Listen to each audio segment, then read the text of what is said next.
So for quite some time now, since I quit flying for the airlines over 3 years ago, it was always a dream that one day I would live on a runway, have my own house with a hangar on a runway, maybe even my own runway in my own backyard one day.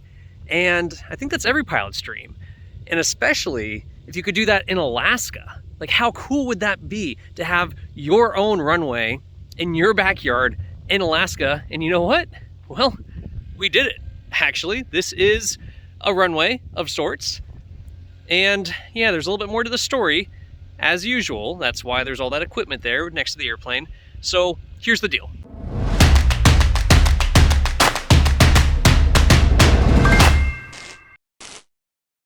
So this is the new headquarters of Fly 8 Mike Alpha here in Alaska, just about 25 miles north of Anchorage. We're on 115 acres, and this is the new site of the Fly 8 Mike Alpha Pilot Lodge. So what we are doing here is building a runway. There's a bit of a runway here, but there's a little bit more to do, a little bit more work to improve it. We're building a second runway. We're also building cabins, so all of our students can come up here and train with us here in Alaska, doing backcountry flying, some bush flying, flying in Super Cubs like the one right behind me, and also just flying regular 172s, earning a private, instrument, commercial, and so on. So a lot of work to do here, a lot of projects going on. We just moved onto this property here in late July, early August, and well, it's now late September. The leaves are changing. The ground is actually starting to get a little frozen into clumps here. It's down to the teens at night, so a little bit chilly, but we are getting the runway in good enough shape so that we can be doing ski flying this winter and a lot of flying this coming summer. So here is the whole story of moving onto the property, getting it built, what it takes to actually build a runway. I can tell you that I've made a lot of mistakes trying to build this runway, learning all different things about different types of ground and why that's that color and that's that color and that is that color and why that's cracked right there. That's kind of actually a bad thing. You don't want that dirt around if it cracks on you. So yeah, a lot of learning moments, trying to learn how to drive heavy equipment like the stuff behind me that I've never driven before in my life, trying to figure out how to run this giant thing to make rocks and gravel, and just overall quite a bit of fun, really. It's a lot of fun flying and teaching. It's also fun to take a little break from all of that and, well, build an airstrip.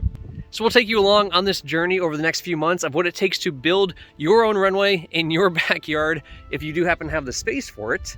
Luckily, 115 acres, we've got quite a bit of space. So we will take you along on this journey over the next few months, getting the runway here in good shape, building another runway, getting the house, the hangar, the cabins, all of that up and running. It's going to be a process, but hopefully you'll join us for the ride. So being August in Alaska, one of the first things we noticed on the strip was, well, it's a little bit dusty. Actually, a lot dusty. Just normal taking off, landing, taxiing around, driving around with a car. Super dusty. And, well, ideally we'd like to have a grass strip or a gravel strip, not just a dirt, really dusty strip. It's kind of bad for the airplanes and just choking on everything, making everything super dirty, even in the house, and especially in the hangar. So we decided, well, what's the best thing we can do here?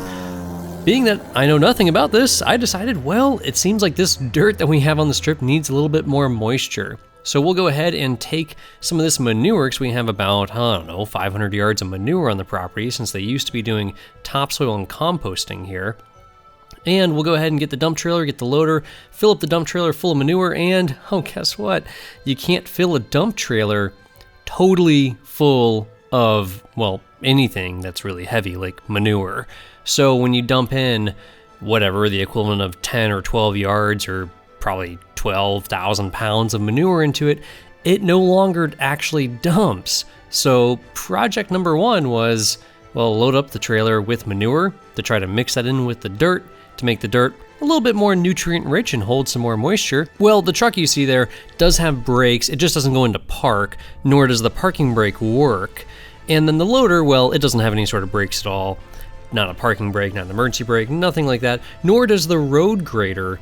And the dump trailer came with new brakes, but they're not hooked up. So there's not actually any sort of brakes when you connect it to the truck on the dump trailer either. Luckily for the pickup truck to use a parking brake of sorts. Well, I've just been shoving a long-handled axe between the seat and the brake pedal to try to hold it in place.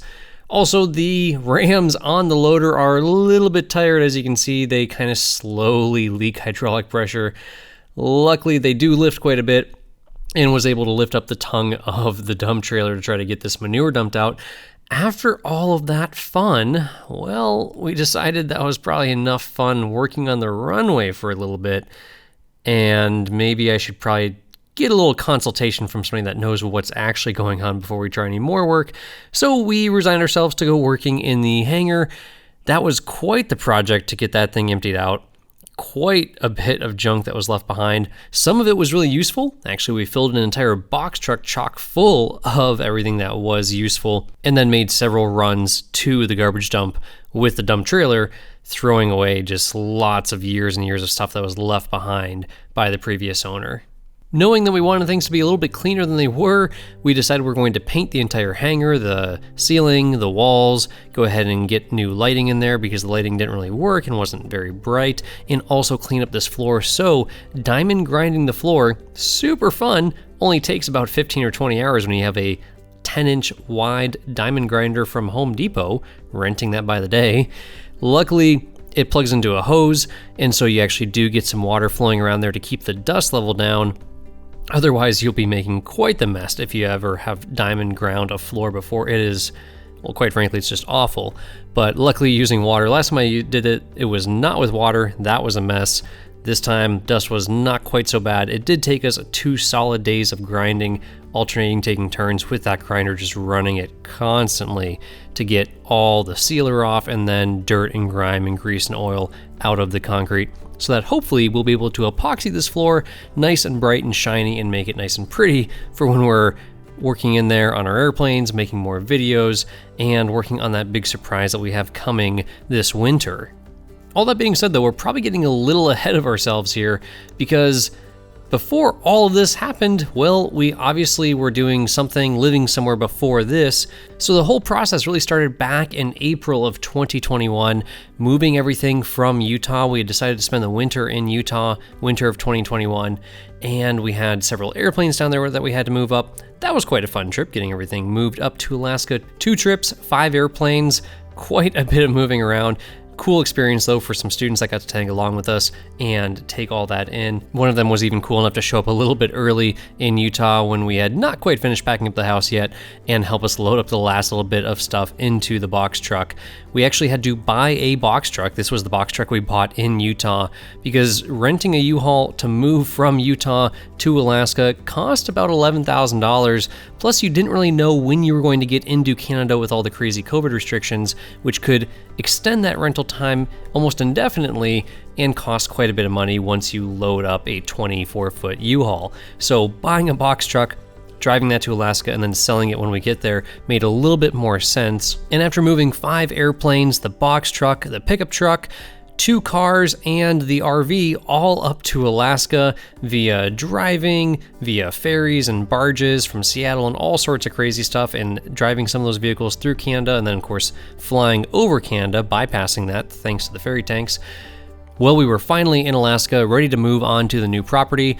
Unfortunately, by that time, it was already late July, and by the time we got started out here, it was August, and we are burning up daylight rather quickly. The longest day of the year here is June 21st, with sunset, well, right around midnight, and it is light pretty much through the night. Unfortunately, come August, it's getting dark about midnight, and come September, it's getting dark about 8 p.m. So daylight fades away rather quickly here, and that made it super important to get as much done as we possibly can before the first snow comes. While you typically expect snow up here sometime in October, spoiler alert, it came earlier. It actually started snowing here in September. So there is all the backstory for you of how we came to be here on the property in Alaska. One of our friends was actually at the property when we had our first landing there. Super cool that he was able to grab a little video of me coming in the RANs. Really cool feeling to be having your first landing at a new house on your own property, the place that you now own, and especially with all these awesome plans ahead of us. So hopefully that catches you up to how we got here and where we're at now. So back to working on the property. Well, I think it lasted all of about a day before the whole no brake situation on the road grader kind of bit me in the butt a little bit, hence the giant dent in the door of the pickup truck. Couldn't quite shift that thing into reverse fast enough, and the brakes don't work, nor does that little red emergency brake lever work in there, as I found out. Doesn't really slow down a 40,000-pound road grader when you cruise right into an F-350. Also doesn't really help when you jump off the road grader in a big hurry to see what kind of damage you just did to the truck and ram your head right into some sharp metal above you. Needless to say, as you'll see in the video, lots of learning experiences as we're working on the new property here. Taking advantage of a nice sunny day to try to do some grading. Didn't really do a very good job. Kind of got that tuber stuck. Been working on it for about an hour. Got some ramps in there now, those should help. And luckily the dozer goes really slow and forward. So hopefully once this gets unstuck without any brakes, I'll be able to jump out and put that in neutral. Perhaps not the best plan ever, but when you're by yourself and you gotta get some machines unstuck, well, I guess just dropping one in gear and hoping that they all roll away nice and slow once they come unstuck is plan A. Nice slow speed. It's like it's on autopilot. It's even helping move that little wind rover for me. How convenient. I'll probably get on here and try to stop this without stepping on the track.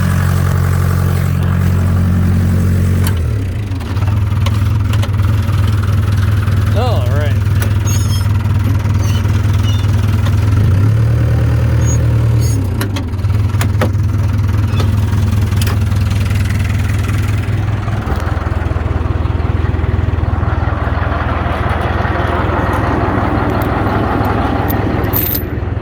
Maybe I'll learn my lesson eventually.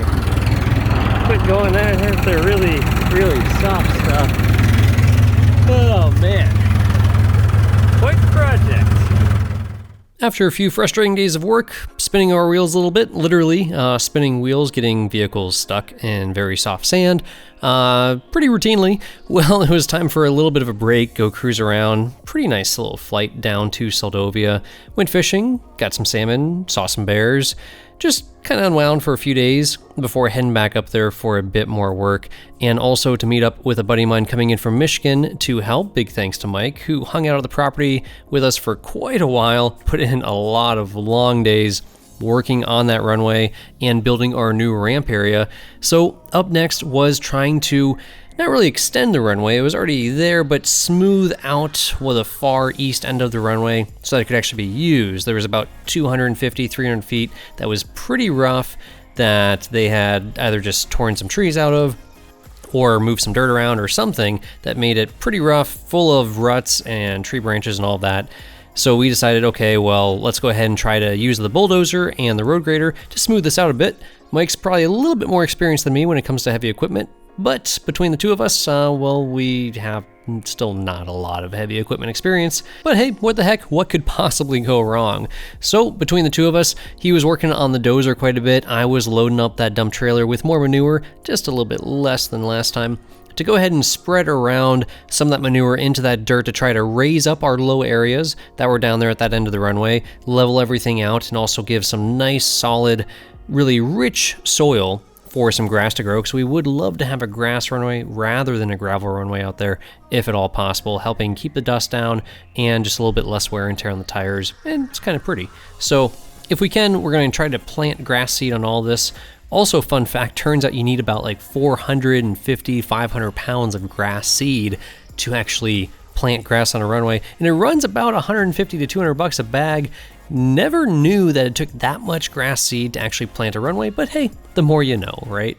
So as we were working there, we finally got to the point where that end was smoothed out enough with the dozer. We figured out it worked really well for him to come in with the dozer, make things pretty smooth, pushing dirt around, me filling in some low spots with the loader, then running over things with the dozer, and then eventually bringing in that road grader to go ahead and try to smooth out for kind of a final stage. We also tried shifting over some of the dirt from the higher spot to the lower spot using the mold board or the blade on the road grader, according to the YouTube video that we watched of shifting material around.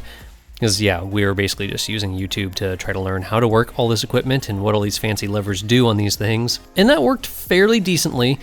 What we were left with was still quite a bit of kind of tree stumps and rooty things mixed in with all that dirt. But it was good enough anyways to say, hey, we can finally taxi an airplane through here, certainly a tailwheel airplane, maybe even a 172, and then we eventually ran over things with the tire drag to kind of final smooth things out. And the only thing we were really missing there, what we figured out in the end, was compaction. If we had some sort of a vibratory roller or a steam roller, one of those drum rollers you see going down the road when they're building roadways, that would have been awesome. We'll probably try to weld something up with an old propane tank and fill it full of water to make something, a sort of heavy roller that can kind of compact down some of the dirt and sand. And all in all, things seemed pretty good. It was pretty dry out there, but the manure helped to moisten things up. And you'll see in a little bit here how that really totally bit us in the butt down the road. But at the time, we had no idea. So we went ahead and just kind of rolled with that and said, hey, we've just gave ourselves an extra 250, 300 feet of runway here easily. This is great. What an accomplishment over the last few days. Let's go ahead and move on to what's next, which is the ramp area. And so the first thing we want to do is kind of survey it out. And we're like, hey, man, we really bust out that runway pretty quick. This should only take like a day, maybe a day and a half at most, and we can really enlarge this ramp area so that we can park more airplanes out here, make it a little bit more level so it's not so steep, so we don't have a big drop off. And this will totally work. I mean, should be super quick and easy, right? So first things first would be to come up with some sort of a game plan and figure out how we're going to go about making this ramp. Of course, I have no idea how to make a ramp. I have no idea how to run almost any of this machinery. So we decided, well, let's just go at it and see if this thing will push over some trees. So luckily the dozer will push over trees. We were also using the wheel loader there to move around these tanks that just got delivered so we could have our own fuel on the property. So we'll have avgas, car gas, and of course heating oil as well as diesel all there. We are on well and septic out here, and we do have generators that tie in to power the house, the hangar, the guest cabins, and all of that. So we're actually pretty darn self-sufficient if we need to be for a pretty extended period of time. We'll have our water and sewer and all our electricity, all of that available, plus fuel for the airplanes all right there on site, which is pretty cool. Now, to get these tanks set up, they come just as round tanks, so we did have to kind of halfway fabricate some little stands for them. Mike came up with a pretty good idea to actually trace it out on a piece of wood there and get them cut out, these little wedges, so that we could screw those down so the tanks won't roll away down our not-so-level ramp that we're making. That would be kind of bad to lose all that fuel. So we got those tanks anchored down, and then, of course, right on back to pushing dirt around to make the ramp. One of the things that really drives some of the point of why we need this ramp so fast and why this is such a huge priority, even more so than the runways, is, well, we have a little bit of a traffic jam around the house with airplanes, and it is literally just a matter of time before we run one of these machines into one of these airplanes. Remember, the road grader and the wheel loader both do not have brakes. So carefully navigating around very expensive airplanes in very tight quarters, especially when you have, well, not a whole lot of experience driving this machinery in the first place, it's a little bit important to have a little bit more room to work and nice room to park the airplanes to spread out a little bit, make things a little safer so we're not, buying wingtips and things like that. After pushing around just a little bit of dirt, we did figure out, hey, it's probably best to have an idea of where this dirt is supposed to go. Let's go ahead and survey this out a little bit, mark things out. So we got some rebar, got some string, some orange spray paint, and we grabbed one of those little laser levels that projects a 360-degree green line all the way around. A little difficult to see during the daytime, but if you get your eye lined up just with it, you'll be able to tell exactly where that green line is. We marked things off on the rebar with the spray paint and the strings to kind of get a visual idea of how much material it was going to take to fill in the low spots, level things out, and put in a nice gradual slope. What we decided on was about 1 inch per foot, or 1 foot of drop per 12 feet. We figured that would be enough of a slope to kind of mesh in nicely with the driveway and our taxiway going down to the runway, and provide good adequate drainage without it being so steep that the airplanes will just roll away when you park them there. So at nighttime, the green line was a lot easier to see coming out of that 360 level. That really gave us a nice idea of what Plum really was all the way around there and exactly how much material we had to move to level things out. Early the next day, it was time to get back on the dozer. Turns out they're actually pretty easy to drive. Really had no clue what I was doing. That little lever there actually controls forward and back. These two levers paired up next to each other are your turning left and right. Then you have that little joystick over there on the right to go ahead and control your blade. It's a 6-way blade, so it'll actually move up, down, tilt left and right, and also kind of roll itself, so you can use it almost like a snowplow, pushing material off to the side. And then there's just a throttle that you basically set your throttle, just like in an airplane. You set a throttle position, and then that's what you got. And then there's this one single pedal here in the middle that you push down with your foot, and that's basically a clutch of sorts, from what I can understand. It's basically idling down the engine and allowing you to shift from forward and back. And then you have 3 speeds, and then of course you have this handy little rope you pull on, and that actually shuts down the machine. So that's what I've learned so far about bulldozers. Again, pretty new to all this.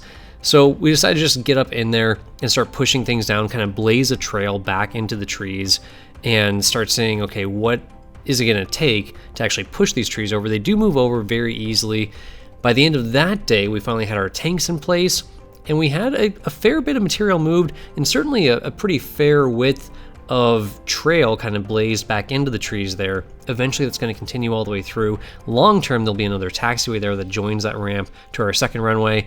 That's a project for another day. About this time, we figured it'd be a good idea to go ahead and look through these machines, try to get to know them a little better, clean them up, see where things are, if there's any grease fittings. We really hadn't done much maintenance on them since we had got them a few days prior. So we wanted to go ahead and check all the fluids, learn where all the fluids actually were on the things, and try to get them taken care of. I can tell you that pressure washing a bulldozer is a little bit of a waste of time because it only lasts about 5 seconds until that bulldozer goes back out there and loads up with dirt once more. Mike was out there working pretty hard on this for a lot of days, is all I can say. It was a lot of days, a lot of hours, a lot of big full days, a lot of Alaskan summer days. Lots of light, lots of time to work, pushing trees over, moving dirt. We did figure out that the bulldozer is good for moving dirt short distances and breaking up the ground, pushing over trees. The loader is really good at moving dirt, physically picking it up and moving it greater distances, 100 feet, 200 feet, and so on. Otherwise, that little blade on that little dozer is not going to move a lot of dirt very quickly anywhere. It will do it, but it's going to take an enormous amount of time. That wheel loader really became a useful piece of equipment. And actually, it turned out to be an incredibly useful piece of equipment. We relied on it a lot more as we did more work around the property. As the dirt started piling up on our new ramp area, it became obvious pretty quick we're going to need some sort of retaining wall there. So we've already got a little bit of retaining wall there on the left side of the screen, those big pieces of concrete that I'd say weigh probably 4,000 or 5,000 pounds each. And we had a few extra ones laying around the property that we figured we'd go ahead and try to grab. Picking them up with the dozer and chain, probably not the most safe way or effective way to move them, we figured out. Trying to just shove it along with the dozer, also not going to be the best way to do it without tearing up the driveway and taxiway. So we finally said, hey, let's see if we can wiggle this thing mostly into the bucket on the loader and see if the loader actually has the guts to go ahead and pick this up and then drive it right on up the taxiway. Luckily, it worked out pretty well.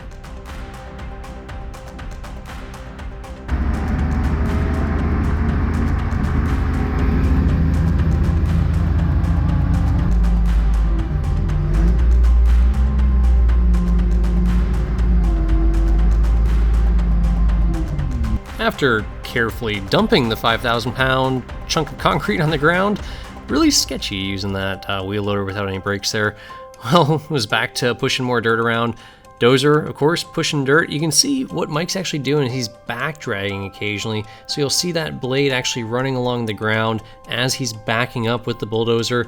That makes things a lot smoother. It really helps to create kind of a nice, well-graded, very smooth surface to drive on. Eventually, if we didn't have the road grader, that's what we'd be doing to smooth everything out. Would be back dragging pretty much the whole ramp area with the dozer. The tight, small areas we do back drag with the dozer, and he probably still will back drag just about everything before the road grader comes in to really finish things out really nicely with that huge road grader blade.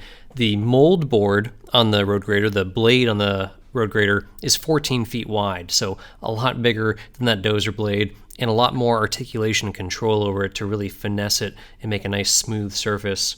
And you can really start to see here just exactly how much dirt we moved, how much we piled up, several feet deep in some areas, almost 4 or 5 feet deep in some areas to actually raise the ground up. And then The real challenge is going to be feathering that down into the driveway slash taxiway so that the airplanes don't go diving off the end. There probably will be a little bit of a steep area where we won't be able to taxi, but further uphill, closer towards the house, things will be feathered in a little bit smoother. We will be able to taxi the airplanes from the ramp down onto the taxiway, down to the runway.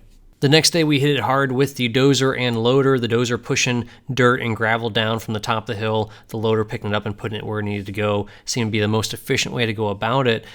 Now, what we kind of learned throughout this process, and what we should have learned a lot earlier on, what we should have known from talking with people, we should have talked to more people before we started any work on the runway or work on this ramp area.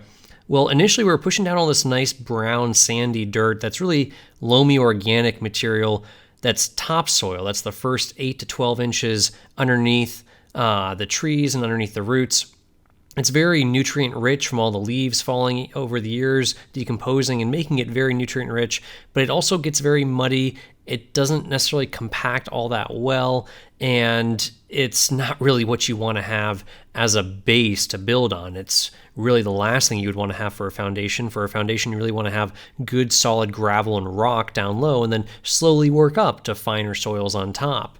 We didn't really know that, but through talking with people over the past few days as we were working on this project, we did start to figure out, hey, that's not exactly the stuff we're looking for. We need to just push all that off the side of the hill and dig down with the dozer down to good gravel and actually push that gravel down and use that soil that has a lot of rock and gravel in it.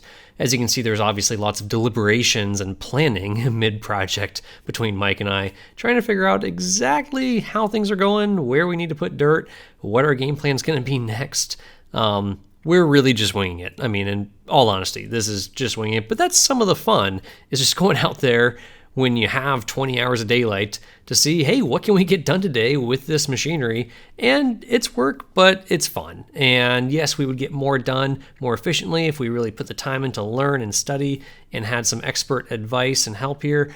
But some of it's just pure fun. And if you guys happen to know a lot about dirt work, moving dirt, making roads, anything like that, please, by all means, go ahead and leave some comments down below and give us any advice you have, because we could use it for sure, especially when it comes time to get back to that runway. That's probably the most important area that we really need to focus on. This actually went on for several more days. So we had a whole another day of pushing dirt around, getting down to what we thought was good gravel, pushing that around, trying to raise up the low spots, make everything as flat as possible with the loader and dozer. And then finally on the next day, seemed like 5 or 6 days into the project at least, then it was finally time to say, okay, we can bring a grader out here. We've got it smooth enough with the loader and the dozer to bring the road grader out. And what I started to do was just move material from left to right and right to left, back and forth across the ramp area, trying to fill in the low spots with that grader. And I guess when you watch them build roads, when you're driving down the highway and you see them using road grader, you see them move all the material from the outside to the middle and then back to the outside, and that kind of gives them the nice crown. That's sort of what I was trying to do here, is just shift material back and forth, left and right, to try to make it so that the ramp was going to be as smooth as possible. And then the final step was to bring in a tire drag the tires over it, and try to make it nice and smooth.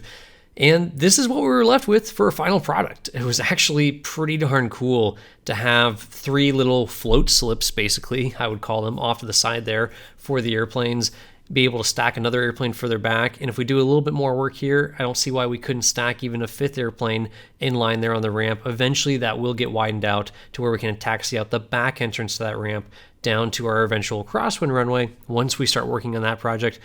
But this was enough for now. It took substantially longer than we thought it was going to, and we still had a lot of other things that were really pressing that we had to get to, like dragging this building to the other end of the property so that we could start insulating it and building it out to be a cabin for students to come stay in when they're coming to train with us here at the Pilot Lodge. Moving that building, well, if we had a flatbed trailer or some sort of flatbed wrecker, that probably would have been the best way to do it. In hindsight, I probably should have just hired a flatbed wrecker, come out and pick it up and then slide it over where we actually needed it. Instead, we went the hard way and we dragged it with the loader, again, the loader with no brakes, and dragged it down the driveway / taxiway, trying not to tear things up too much.